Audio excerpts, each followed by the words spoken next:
In my head, that felt like it was going to be 55 seconds or something. Yeah, in your head. Yeah. In reality?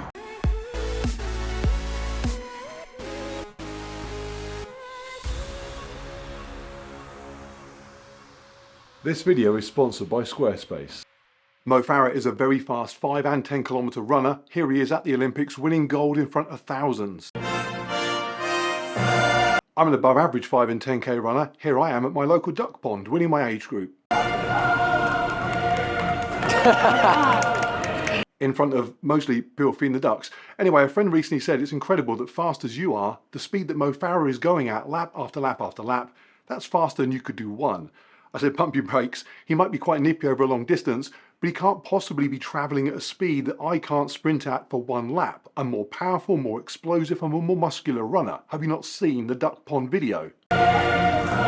You're underestimating me. He said, A, you've never set foot on a running track in your life. I doubt you even know how far a lap is. And B, you're just big and heavy. You're confusing donut consumption with running ability. I said, A, 400 metres, Googled it, and B, let's go find out. I'm going to have that later. It looks a bit bigger than it does on TV. We'll worry about that when I start running. Mo Farah has a 5,000 metre personal best of 12 minutes 53. That means he's doing a 2-minute 35 per kilometre pace, or that's about 4-minute 9-second mile. Here's the maths on that. 2 minutes 35, it's 155 seconds. Divide that down by 10, means he's doing 15.5 second, 100 metre sprints 50 times in a row. I have no idea how fast I can run 100 metres because I've never tried it, but I'm assuming probably faster than 15.5 seconds. That may prove to be wildly optimistic, but I'm going to go with it. The question is, if I can do it faster than 15.5 seconds, can I string 4 of them together to get 400 metres all the way around the track in 1 minute 2 seconds, which means I'll be matching his pace. That's the challenge. If I come across the start finish line and I'm so far underneath 1 minute that it would be ridiculous to stop, I'll keep going and see how far I can run at his pace for, but that might not be something I need to worry too much about. Jen doesn't think I can do it in under a minute anyway, do you? Optimistic. Jen says it's optimistic. It's encouraging. Okay, a little post-run commentary might be needed here. If you're new to the channel and thinking this guy has no idea whether he can run 100 metres under 15.5 seconds, yet somehow thinks he might run 400 well under 60, how does he get anywhere near that duck pond podium? Welcome. Let me briefly explain my running background, and I'll keep this short in case you have heard it all before. Moderately fit as a teenager while working as a lifeguard, and then sat behind a desk and got real fat. Mid-30s, started doing park runs, 5Ks, lost all the weight, and then some 10Ks, and more recently, all sorts of longer runs, marathons, ultra marathons, but not taking any of it too seriously. I'm 48 years old, 6'6", still weigh 220 pounds, so not built for distance running, and often running with my dog or my wife, just having fun.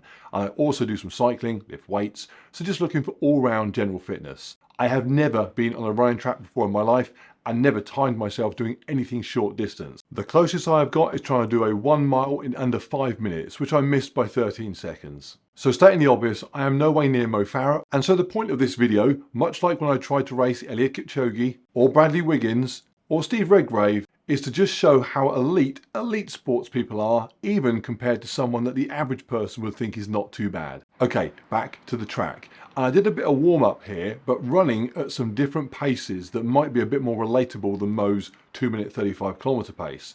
So if you've done any sort of running yourself, you might recognise these. So first of all, this is me running at 6 minute kilometre pace. If you've ever done a park run, this is going to get you around that 5k in 30 minutes. You're covering 100 metres every 36 seconds. And worth saying, if you're somebody struggling to break that 30-minute park run time, do not give up. It took me ages to get there, and even longer to get my 10k under the hour, which of course is the same pace. Okay, this is me running at 5 minute kilometre pace. This is a 25-minute 5k, a very perfectly respectable park run time, and it means you are running 100 metres every 30 seconds. For a lot of people, this is already jogging pretty quick. And lastly, this is a 4-minute kilometre pace, a 20-minute 5k, 100 metres every 24 seconds. It's only in the last few years that I've been able to get under 20 minutes for a 5k, but this is now my regular park run speed. It's about a minute off my 5k PB, but it's still a challenge. If I'm tired or having an off day, I could easily slip the wrong side of 20 minutes at a park run. The idea that Mo's 5k is over 7 minutes quicker is mad. It's a pace I can't comprehend at that distance. But for one lap, maybe. I don't feel very warmed up. Okay. Very. Hang on. Quite nervous now. Let's check in.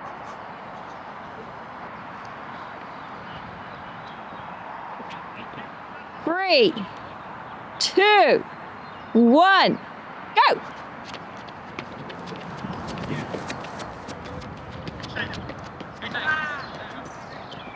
So this is the first time in my life running around a track. I'd walked around one 5 minutes before to put the GoPros down, but that is it. And I've got to say, as I come around this first corner, running on a track is absolutely awesome.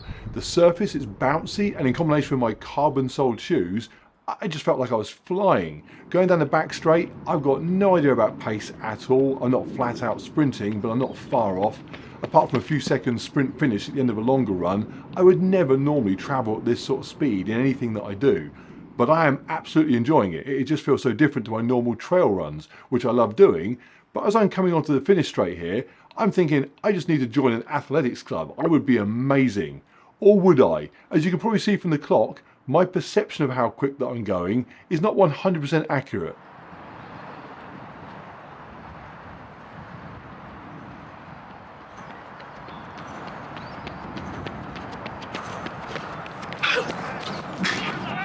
Oh my God!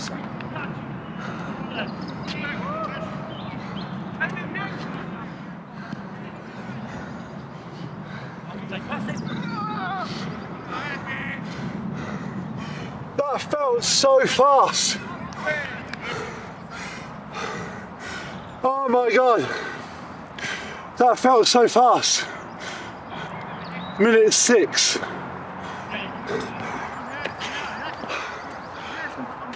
The ground is springy, and my springy shoes, I felt like I was flying. 106. So it turns out I can't run one lap around a track as fast as Mo can run 12.5. But all is not lost. Maybe I should just try and do 100 metres. Yeah, Mo might have me over 400 metres, but let's bring that down to where my explosive power will dominate, and he is going to be in trouble. Where's 100 metres? I don't know where 100 metres is. As soon as we figure out where the 100 metre section starts, he might be in trouble. Right, before we get to my 100 metres attempt, people are always asking, can I provide a link to things like my watch, my fancy pants trainers, the sunglasses, the donut that I ate? Yes, all on my website, even the donut, seriously. And the site is created with Squarespace, who are sponsoring the video, which is awesome of them because it is a large part of just how the videos get made. It is not free to get private use of an athletics track. Actually, that one was because we just sneaked in, but next time they might make us pay. So let me explain to you why we use Squarespace for the website. Simply because it is brilliant. Jen and I knew nothing about websites, so we wanted something that was crazy simple to use, but still looked pretty professional.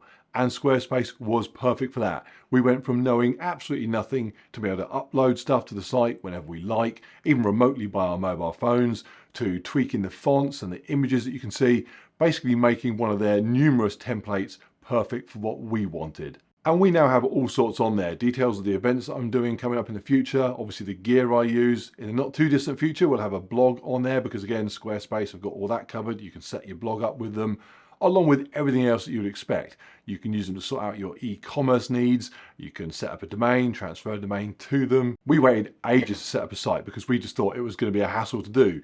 And then within 24 hours of starting to use Squarespace, we realized that we should have just done it ages ago. So if you have a hobby or a hobby business, you need a website for that, or you just want somewhere to upload your photographs, your videos, your thoughts, then check out squarespace.com. They give you a completely free trial, and then when you're ready to launch your own site, you go to squarespace.com/MarkLewis for 10% off. And if you've not been to my website yet, after the video, go check that out. So a big thank you to Squarespace, and back to the track. So I've not run a 100-meter sprint before.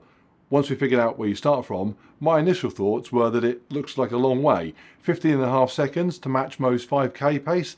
It sounded quite an easy challenge, but looking down the track, I wasn't so sure anymore. Here's what I knew about 100-meter times that did give me some hope that I might beat 15.5.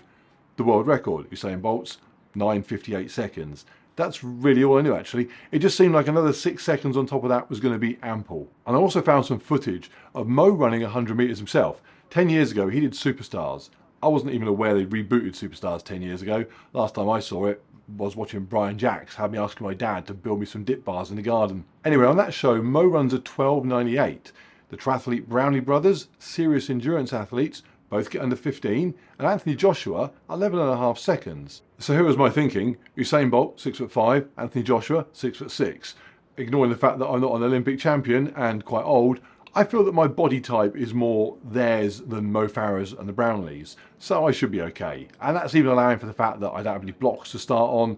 I think they're called blocks, the little things you push off from. They must be called blocks. And I've just run 400 meters as well, so that's pretty tired. Okay, that's enough excuses. 3, 2, 1, go!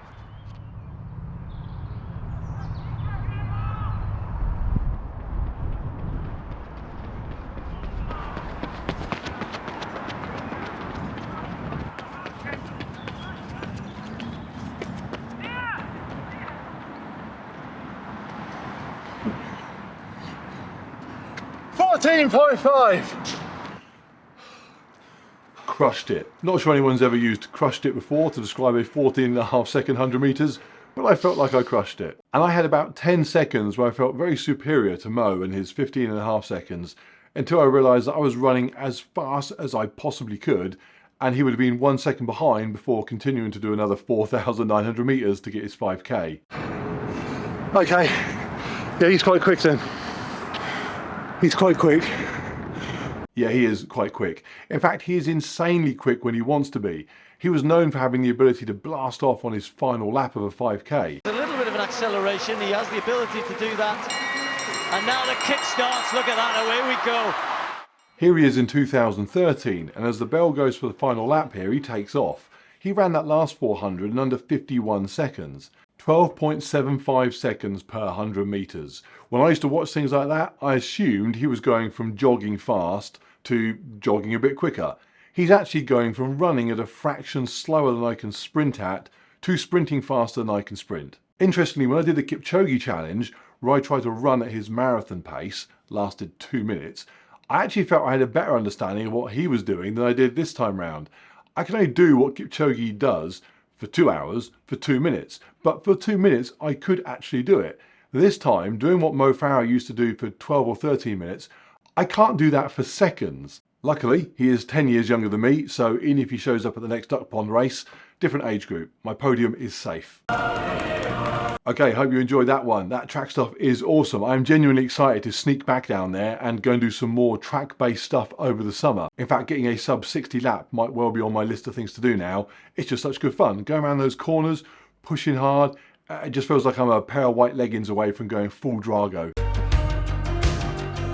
Right, give the video a like please and subscribe if you've not already done so. Jump over to the website, check out the bits and pieces on that, includes the link to the donuts, and the next video is going to be the post High Rocks review coming after the weekend. So check back for that, see how I get on over there. And talking of donuts, if you work for donut sponsorship department and you're thinking, this guy talks about our donuts a lot, he features them on his website even, I wonder if he'd be interested in us supporting him more closely. Yes, absolutely, just yes.